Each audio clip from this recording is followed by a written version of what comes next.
జగన్ రెంటపాళ్ల పర్యటనపై ప్రతి విమర్శలు కొనసాగుతున్నాయి. ఈ నేపథ్యంలో దీనిపై స్పందించారు Palnadu SP K Srinivasarao.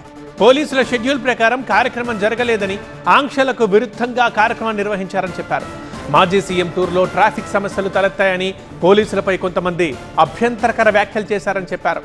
Public property కూడా ధ్వంసమైందని చెప్పారు పోలీసులు. నిబంధనలు ఉల్లంఘించిన వారిపై చట్టపరంగా చర్యలు తీసుకుంటామని స్పష్టం చేశారు పల్నాడు ఎస్పీ శ్రీనివాసరావు.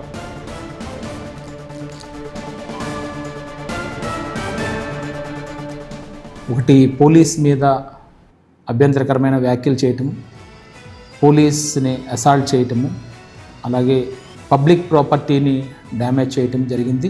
తీవ్రమైనటువంటి ట్రాఫిక్ ఇబ్బంది సామాన్య ప్రజలకు కలగడం జరిగింది.